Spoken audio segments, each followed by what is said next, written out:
স্বাগতম আবারও। আজকের গল্প শুরু হচ্ছে কিছু অদ্ভুত দৃশ্য দেখানোর মাধ্যমে।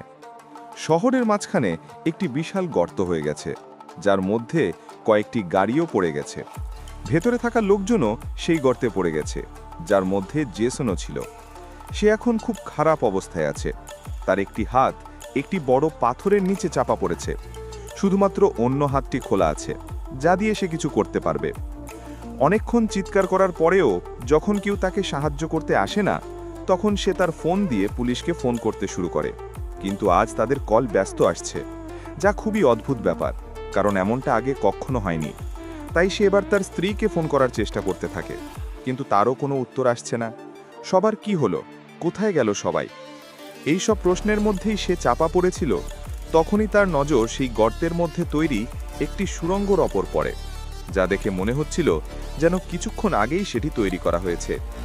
সে এই সব ভাবছিল, তখনই ওপর থেকে একটি হেলিকপ্টার যাচ্ছিল।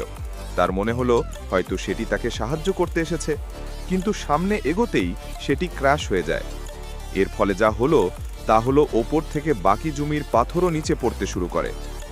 পরিস্থিতি দেখে জেসন দ্রুত সিদ্ধান্ত নেয় যে তাকে তাড়াতাড়ি পেছনে সরে যেতে হবে, না হলে সেই ধ্বংসস্তূপের মধ্যে কোথাও হারিয়ে যাবে। সে সঙ্গে সঙ্গে একটি কিটের মতো হামাগুড়ি দিয়ে পেছনে সরে আসে, এবং ততক্ষণে যে জায়গায় সে ছিল তা পুরোপুরি পাথরে ভরে যায়। অর্থাৎ ওপরে যাওয়ার কোনো পথ আর বাকি নেই। অর্থাৎ এখন তাকে পেছনের দিকেই যেতে হবে, সেই গুহার দিকে যা সে দেখেছিল। জেসন এখন ধীরে ধীরে লাইটের আলোয় এগিয়ে যাচ্ছে। যখন সে সেই সুড়ঙ্গের দেয়ালগুলো দেখে, তখন এটা স্পষ্ট হয়ে যায় যে এটি মেশিন দিয়ে খোঁড়া হয়নি। নিশ্চয়ই অন্য কোনো ব্যাপার আছে। এর মধ্যেই সে দেয়ালের ওপর কিছু শুকনো রক্তের দাগ দেখতে পায়। তার পাশেই একটি ব্যাগও ছিল, যার মধ্যে কিছু ব্যাংক কার্ড এবং একটি ক্যামেরাও ছিল, যেটিতে নাইট ভিশন ছিল। তাই সে সামনের জিনিসগুলো দেখতে শুরু করে। তখন সে একজন মানুষের ছায়া দেখতে পায়। এই বিষয়টি তার জন্য বেশ অদ্ভুত এবং বেশ আনন্দদায়কও। অদ্ভুত কারণ যেই হোক না কেন, সে এত ভেতরে কি করছে, আর আনন্দদায়ক কারণ অন্তত এই নরকের অন্ধকারে সে একজন মানুষের সঙ্গ পেয়েছে। কাছে গিয়ে সে দেখে যে সে একজন মেয়ে, যে ভীষণভাবে আহত। যখন সে জেসনকে কাছে দেখে, তখন সে অবাক হয়ে যায়। জেসন তাকে বোঝায় যে সে একজন ভালো মানুষ এবং তার মতোই সেও এখানে আটকা পড়েছে। এবার জেসন তার ক্ষতগুলো দেখে পরিষ্কার করে দেয়, কিন্তু সারার মুখে ভয়ের ছাপ রয়েছে, যা দেখে জেসনও চিন্তিত হয়ে পড়ে। সে জিজ্ঞেস করে যে সে এত ভয় পাচ্ছে কেন। এটা তো শুধু ভূমিকম্প, কিছুক্ষণ পর আমরা বাইরে চলে যাব। তখন সারা তার চারপাশে তাকিয়ে বলে এবং জিজ্ঞেসও করে যে তোমার কি সত্যিই মনে হয় এই দেয়ালগুলো মানুষ তৈরি করেছে? জেসনও চিন্তায় পড়ে যায়। সারা প্রকাশ করে যে আসলে এটি কোনো ভূমিকম্প নয়। দরঅসল কিছুদিন আগে আমাদের শহরের মাটি ভেতর থেকে ফাঁপা হয়ে গিয়েছিল, কারণ কিছু জীব আমাদের উপর হামলা করেছিল, এবং তাই এখন সব রাস্তা আর বিল্ডিং একে একে ভেঙে পড়ছে। তার কথা শুনে জেসনের মনে হয় এটা ভিত্তিহীন, কারণ এমন কিছুই নেই। তার মনে হয় সে হয়তো একটু আতঙ্কিত হয়ে পড়েছে, তাই সে নিজের মনেই সব গল্প বানাচ্ছে।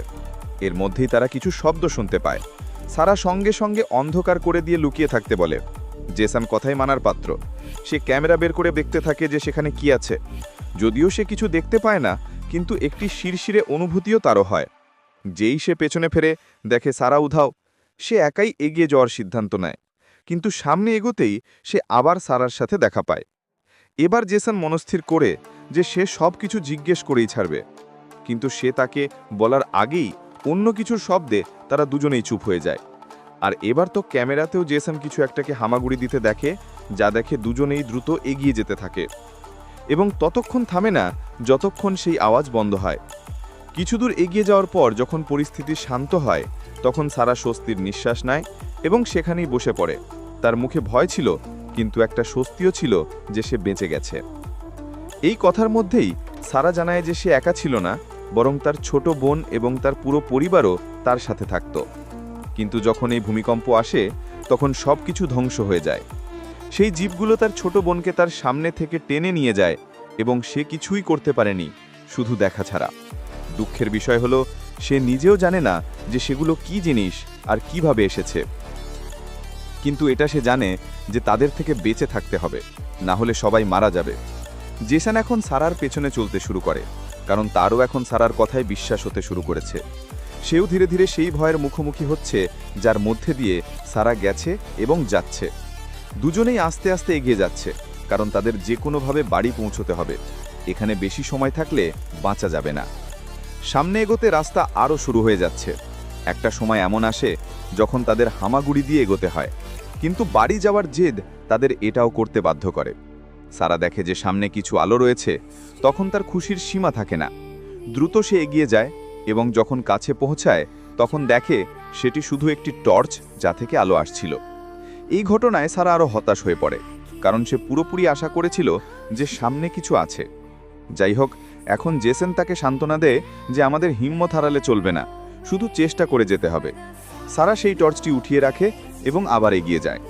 কিছু দূর যাওয়ার পর তার একজন আহত ব্যক্তিকে দেখতে পায়, হয়তো সেই এই টর্চের মালিক হবে। সারা তাকে তোলার চেষ্টা করে, কিন্তু দুর্ভাগ্যবশত সে আর পৃথিবীতে নেই। জেসন তার পকেট হাতলে একটি ছুরি এবং একটি মদের বোতল পায়, যা তার কাজে আসতে পারে, কারণ সে সেগুলো নিজের ক্ষতে লাগিয়ে নেয় যাতে ইনফেকশন আর না বাড়ে। এখন দুজনে মিলে সেই লাশটি পাশে সরিয়ে রাখে, কিন্তু হঠাৎ সে জেগে ওঠে, যা দেখে দুজনেই ভয় পেয়ে যায় এবং পেছনে পালাতে থাকে। তারা যা দেখে তাতে তাদের হোশ উড়ে যায় যে সেখানে সেই রাক্ষস এসে সেই ব্যক্তির লাশ ছিঁড়ে ছিঁড়ে খেতে থাকে। এই দৃশ্য দেখার পর জেসনের ভেতরেও সেই মৃত্যুর ভয় বাসা বাঁধে, কিন্তু সে তার মুখে প্রকাশ করে না। এখন সেই রাক্ষস চলে যাওয়ার পর তারা আবার এগিয়ে যেতে থাকে এবং কিছুক্ষণ পর একটি শব্দ শুনতে পায়। পেছন থেকে যেন কেউ হামাগুড়ি দিয়ে আসছে। জেসন সঙ্গে সঙ্গে সারাকে চুপ থাকতে বলে। নিজে পেছনে ফেরে দেখে সেখানে শুধু একটি ইঁদুর ছিল, যা দেখে তারা ভয় পেয়েছিল। কিন্তু স্বস্তি বেশিক্ষণ স্থায়ী হলো না, কারণ তখনই অন্ধকার থেকে একটি ধারালো পাঞ্জা বেরিয়ে সেই ইঁদুরটিকে মেরে ফেলে। এটা দেখে দুজনেই দ্রুত এগিয়ে যায় এবং জেসনের ভাগ্য খারাপ ছিল যে সে তার হাতে ধরা পড়ে। সারাকে সে বারবার চিৎকার করে বলে, গুলি চালাও, কিন্তু সে যেন বরফের মতো জমে গিয়েছিল। সে কিছুই করল না। যখন সময় পেরিয়ে যায় তখন সে ফিরে আসে এবং জেসনের টর্চ ধীরে ধীরে তুলতে থাকে। তখনই সুড়ঙ্গ আবার কাঁপতে শুরু করে এবং ওপর থেকে কিছু ধুলোবাড়িও পড়তে থাকে। এই সুড়ঙ্গ যেন পুরোপুরি ভেঙে না পড়ে, এই ভয়ে সারা বেচারি সেখানেই লুকিয়ে থাকে। তার পেছন থেকে আওয়াজ আসে। সে পেছনে ফেরে তো সেখানে জেসন ছিল, যার হাতে সেই ছুরি ছিল। এতেই প্রমাণিত হয় যে সেই ছুরি তার প্রাণনাশের কারণ হয়েছে। তার এমন অবস্থা দেখে সারা জলের বোতল দেয়, কিন্তু তাতে জল কম ছিল। জেসন তা পান করতে অস্বীকার করে, কারণ তা সারার বেশি প্রয়োজন ছিল। আর তখনই তার নজর পড়ে পাশের একটি ভাঙা জলের পাইপের উপর। সে ভাবে যে এখান থেকে কিছু জল ভরে নেবে, কিন্তু যখন সে জলের রং দেখে তা পুরোপুরি লাল হয়েছিল। তার থেকে খুব বাজে গন্ধ আসছিল, যা পান করে তাদের তৃষ্ণা তো মিটবে না, বরং তারাই মরে যাবে। তাই এখন তৃষ্ণার্থ থাকাই ভালো হবে।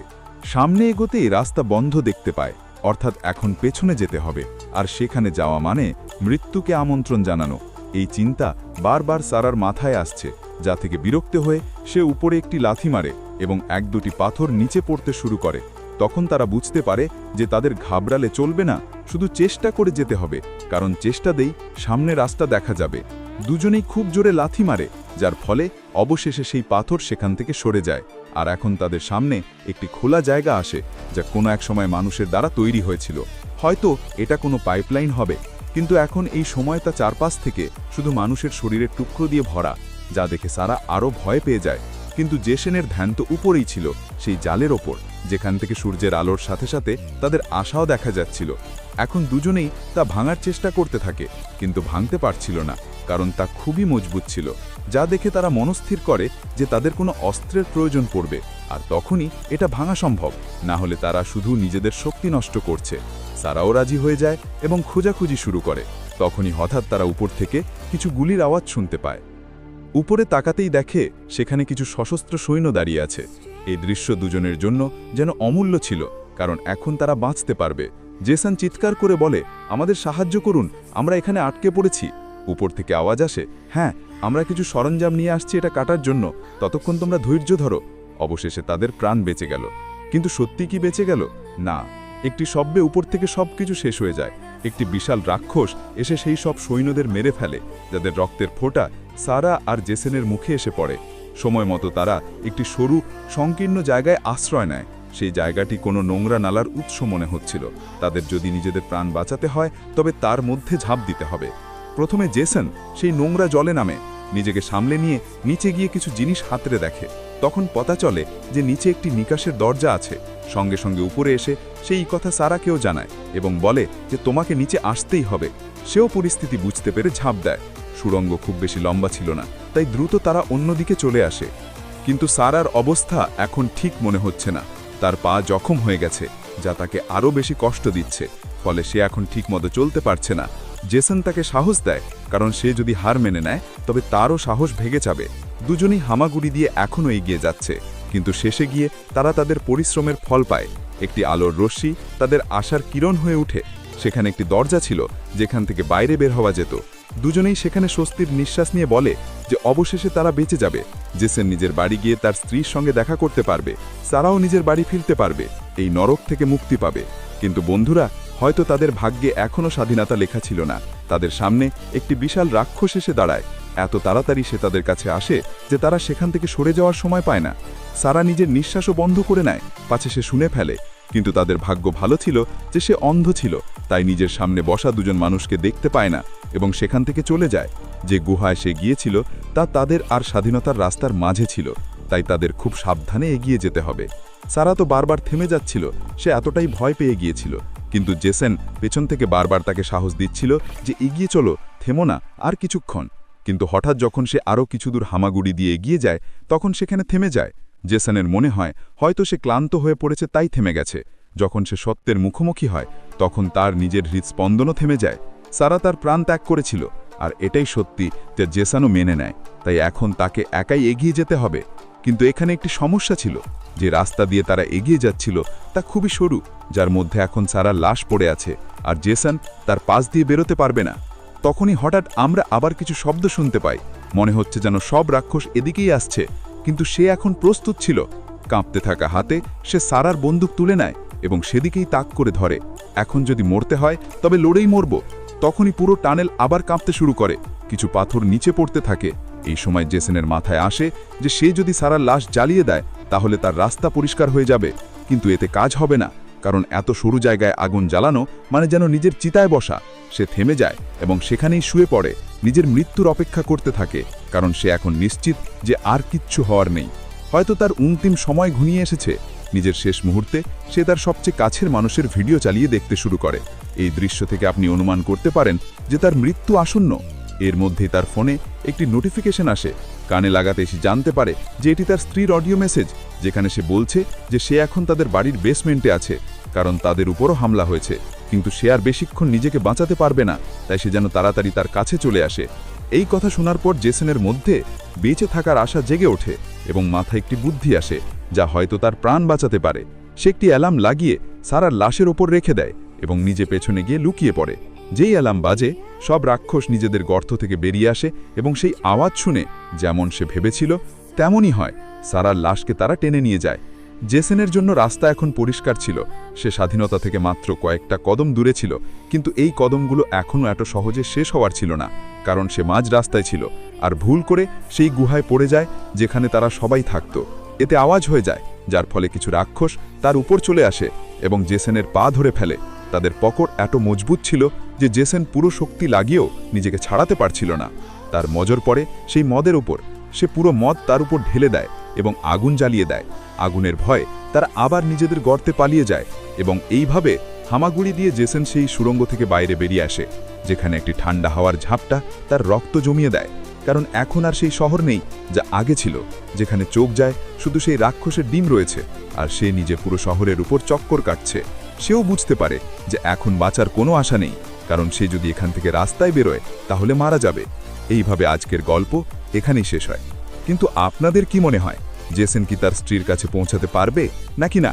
আমাদের কমেন্ট করে অবশ্যই জানাবেন। দেখা হবে পরের ভিডিওতে। ধন্যবাদ।